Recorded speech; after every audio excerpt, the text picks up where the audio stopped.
আজকের দিনে উঠে এসেছে একের পর এক গুরুত্বপূর্ণ খবর।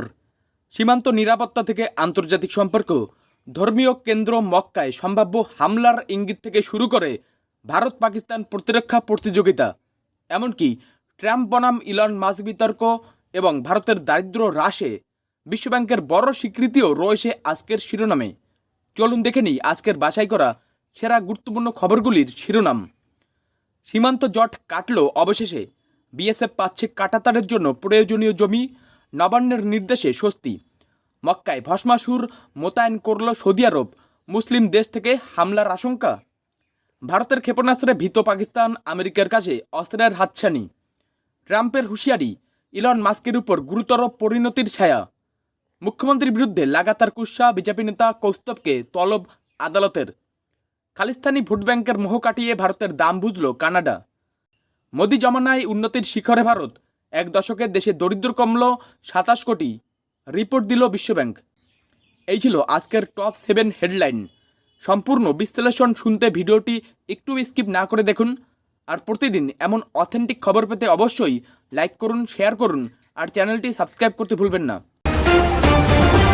দীর্ঘদিনের টানাপোড়েন শেষে ভারত বাংলাদেশ সীমান্তে কাঁটাতার লাগানোর জন্য সীমান্তবর্তী বাহিনী অর্থাৎ বিএসএফ পাচ্ছে প্রয়োজনীয় জমি।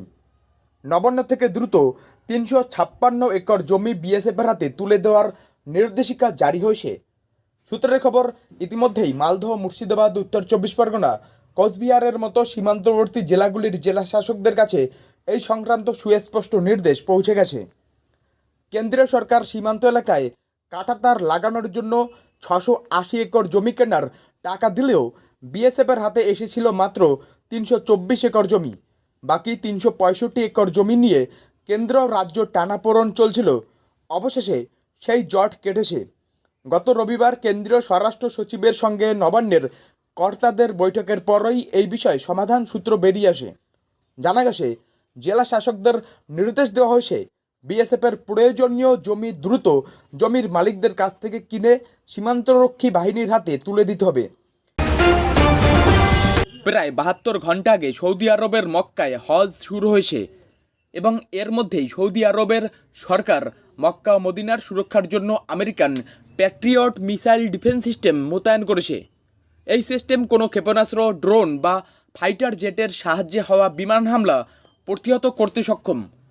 অবাক করার মতো বিষয় হলো, আরেকটি মুসলিম দেশ থেকে মক্কা মদিনার উপর হামলার আশঙ্কায় এই ক্ষেপণাস্ত্র ব্যবস্থা মোতায়েন করা হয়েছে। সশস্ত্র হামলার আশঙ্কার কেন্দ্রে রয়েছে ইয়েমেনের হুতি বিদ্রোহীরা। গত 9 বছর ধরে সৌদি আরবের নেতৃত্বে ইয়েমেনের হুতি বিদ্রোহীদের বিরুদ্ধে যুদ্ধ চলছে। এই সংঘাতের মূলে রয়েছে শিয়া ও সুন্নি বিরোধ।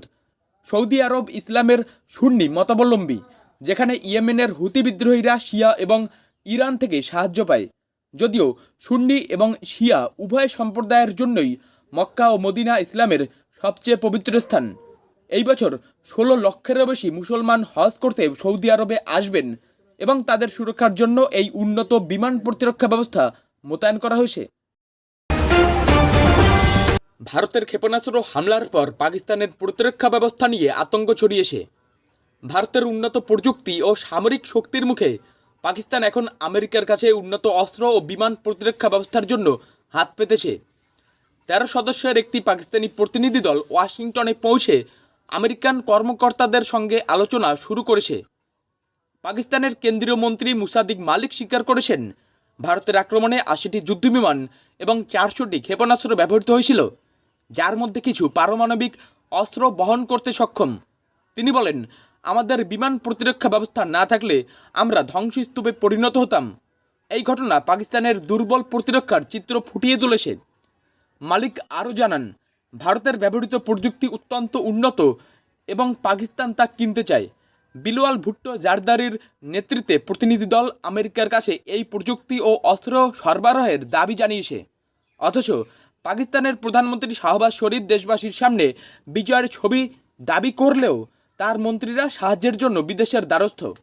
এমনকি শাহবাজ সেনাপ্রধান আসিম মুনিরকে ফিল্ড মার্শাল উপাধি দিয়ে পরিস্থিতি সামাল দেওয়ার চেষ্টা করেছেন।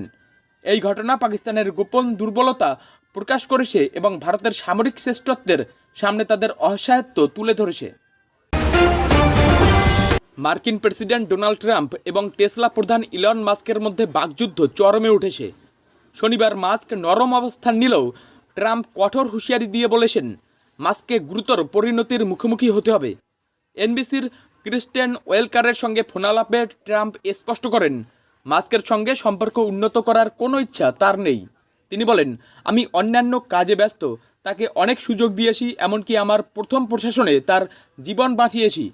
ট্রাম্প আরও হুমকি দেন 2026-এর মধ্যবর্তী নির্বাচনে মাস্ক যদি ডেমোক্র্যাটদের সমর্থন করেন তবে তিনি কঠিন পরিস্থিতির সম্মুখীন হবেন। এই বিরোধের সূত্রপাত ট্রাম্পের বিগ বিউটিফুল বিলের সমালোচনা করার পর থেকে। মাস্ক বিলটি নিয়ে আশঙ্কা প্রকাশ করে বলেন এটি ফেডারেল ঘাটতি বাড়াবে এবং ট্রাম্পের প্রশাসনে উপদেষ্টা পদও ছেড়ে দেন। জবাবে ট্রাম্প দাবি করেন মাস্ক এখনও হোয়াইট হাউস মিস করেন। মাস্ক পাল্টা বলেন তার সমর্থন না থাকলে ট্রাম্প নির্বাচনে হারতেন।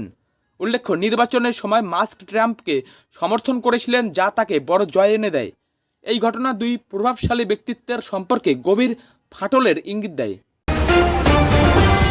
সম্প্রতি রাজ্যের মুখ্যমন্ত্রী মমতা বন্দ্যোপাধ্যায়কে নিয়ে একাধিক মাধ্যমে কুরুচিকর এবং অবমাননাকর মন্তব্য করেছেন। সেই অভিযোগের প্রেক্ষিতে বিজেপি নেতা তথা আইনজীবী কৌস্তব বাগচির বিরুদ্ধে নোটিশ জারি করল কলকাতা নগর আদালত।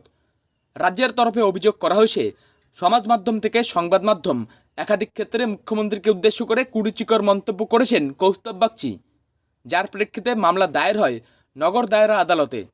তাকে ভারতীয় নাগরিক সুরক্ষা সংহিতা আইনের 356-র 2 নং ধারায় অভিযুক্ত করা হয়েছে। জানা যাচ্ছে কলকাতা নগর দায়রা আদালতের বিচারক সুকুমার রায় তাকে ভারতীয় নাগরিক সুরক্ষা সংহিতার 223 নং ধারায় ডেকে পাঠিয়েছে বক্তব্য শুনবে। 28 জুন এই মামলার পরবর্তী শুনানি। সেই দিনই কৌস্তবকে হাজির হতে হবে। বিগত দিনে কানাডায় থাকা শিখদের ভোট ব্যাংক কাজে লাগাতে খালিস্তানিদের প্রশ্রয় দেওয়া কানাডার রাজনীতির রীতি হয়ে দাঁড়িয়েছিল। তবে সেই রীতি আপাতত ছেদ পড়ছে। উল্লেখ্য, কানাডার প্রধানমন্ত্রী মার্ক কার্নি শুক্রবার ফোন করে ভারতের প্রধানমন্ত্রী নরেন্দ্র মোদীকে G7 শীর্ষ সম্মেলনে যোগ দেওয়ার জন্য আমন্ত্রণ জানিয়েছেন। বর্তমানে কানাডা G7 গোষ্ঠীর প্রধান। বিগত বছরগুলিতে G7 শীর্ষ সম্মেলনে ধারাবাহিকভাবে দেখা গিয়েছে নরেন্দ্র মোদীকে। তবে এবারে কানাডার এই আমন্ত্রণ বেশ তাৎপর্যপূর্ণ। এদিকে কানাডায় প্রধানমন্ত্রী মোদীকে আমন্ত্রণের পক্ষেই মত দিলেন সেই দেশের প্রধান বিরোধী দল কনজারভেটিভ পার্টির নেতা পিয়ারে পৌলিভর। প্রসঙ্গত, খালিস্তানি জঙ্গি হরদীপ সিং নিজ্জরের হত্যাকাণ্ডের জেরে দুই দেশের কূটনৈতিক সম্পর্ক তলানিতে গিয়ে ঠেকেছে বিগত কয়েক বছরে। এইসবের মাঝেও মোদীকে G7 শীর্ষ সম্মেলনে আমন্ত্রণ জানালেন কানাডার প্রধানমন্ত্রী। এই নিয়ে কনজারভেটিভ প্রধানকে সম্প্রতি প্রশ্ন করেন সেই দেশের সাংবাদিকরা। জবাবে মার্ক কার্নির পদক্ষেপকে সমর্থনই করলেন পিয়ারে পৌলিভর। অকপটে তিনি বলেন, আমাদের প্রাকৃতিক গ্যাস বিক্রি করতে হবে। ভারতে উল্লেখযোগ্যভাবে কমছে দারিদ্র্যের হার। করোনা অতিমারির সময়কার ধাক্কা সামলে আবারও ঘুরে দাঁড়াচ্ছে ভারত। বিশ্বব্যাংকের সাম্প্রতিক রিপোর্টে প্রকাশ পেয়েছে বিগত এক দশকে ভারতের দারিদ্র্যের হার কমেছে লক্ষণীয়ভাবে। আর্থসামাজিক উন্নয়নে বড় সাফল্য পেয়েছে দেশ। প্রধানমন্ত্রী নরেন্দ্র মোদীর জমানায় স্পষ্ট উন্নতির পথে এগিয়েছে ভারত। বিশ্বব্যাংকের সাম্প্রতিক রিপোর্টে বলছে 2011-12 সালে চরম দারিদ্র্যের হার ছিল 27.1%। 2022-23 সালে তা অনেকটাই কমে দাঁড়িয়েছে মাত্র 5.3%। বিশ্বব্যাংকের রিপোর্ট বলছে 2011-12 সালে ভারতে চরম দরিদ্র ছিলেন প্রায় 34 কোটি মানুষ। 2022-23 সালেই তা নেমে এসেছে মাত্র 7 কোটিতে। হিসেব মতো এক দশকে প্রায় 26 কোটি 90 লক্ষ মানুষ বেরিয়ে এসেছেন চরম দারিদ্র্য থেকে। উল্লেখযোগ্যভাবে করোনা অতিমারির শুরুতে 2020 সালে ভারতে অন্তত 5.6 কোটি মানুষ নতুন করে দারিদ্র্য সীমার নিচে চলে গিয়েছিলেন বলে প্রকাশ পেয়েছিল রিপোর্টে। 2022 সালে বিশ্বব্যাংকের পভার্টি অ্যান্ড শেয়ার্ড প্রসপারিটি শীর্ষক রিপোর্টে প্রকাশ পেয়েছিল এমন তথ্য। কিন্তু সাম্প্রতিক রিপোর্টের পরিসংখ্যান থেকে স্পষ্ট যে অতিমারির অভিঘাত সামলে উঠে উন্নয়নের পথে অনেকটা এগিয়ে গিয়েছে ভারত।